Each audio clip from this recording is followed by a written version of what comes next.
maintenant vous sentez allongé l'appui de votre dos, de votre bassin, de votre tête, de vos jambes, de vos talons, de vos bras, de vos mains. La répartition de vos appuis à droite et à gauche de votre bassin. Écoutez votre respiration un instant. Notez les différences, ce qui émerge de nouveau, ce qui émerge d'agréable, et commencez à rouler la tête d'un côté, de l'autre. Et notez tout ce que vous pouvez faire taire, calmer, de manière à purifier en quelque sorte, clarifier le mouvement de la tête qui roule à droite et qui roule à gauche.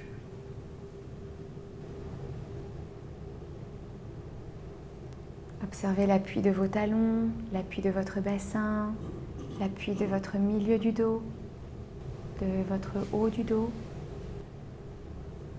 Observez si vous pouvez, pendant que vous êtes en action, avoir la sensation de tout de vous-même.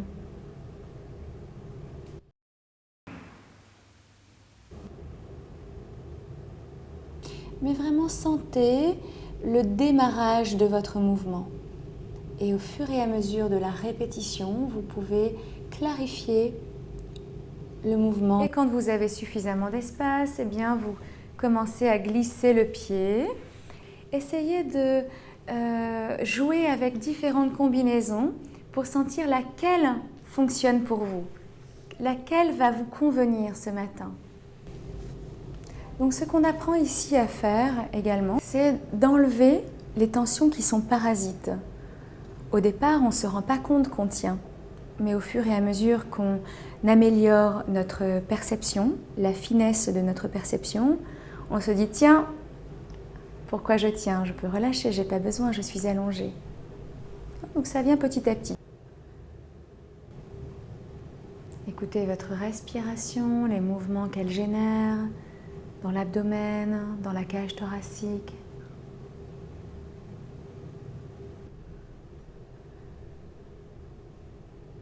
Et vraiment faites très peu suffit. En fait, ce qui nous intéresse, c'est la manière dont on organise le mouvement. Donc pas besoin de faire des grands mouvements, le démarrage suffit.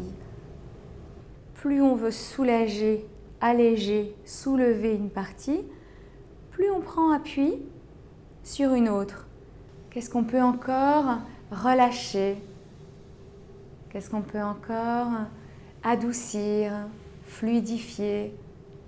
Et comment pouvez-vous vous servir de l'appui contre le tapis? Et revenir, laissez ça, allongez vos jambes, faites une pause. Faites ça plusieurs fois et voyez comment vous pouvez rendre d'abord le mouvement possible et puis le mouvement va devenir facile au fur et à mesure que vous explorez avec curiosité. Voilà, de là où vous êtes, mettez-vous debout sur vos pieds à côté du tapis. Prenez votre temps pour pouvoir rester dans une qualité de mouvement que vous avez développée tout au long de la leçon et dans laquelle je vous invite à rester, faire les choses en écoutant, en étant attentive, d'une part pour ne pas se faire mal, mais en plus pour apprendre de nous-mêmes. Quelle est l'image maintenant que vous avez de votre empreinte plantaire? Est-ce qu'elle est plus large, plus étalée? Est-ce qu'en même temps que vous sentez votre stabilité, vous pouvez sentir la longueur de votre dos? Marchez dans le studio, s'il vous plaît. Et voyez comment vous pouvez, dans un mouvement du quotidien, rester avec vos sensations.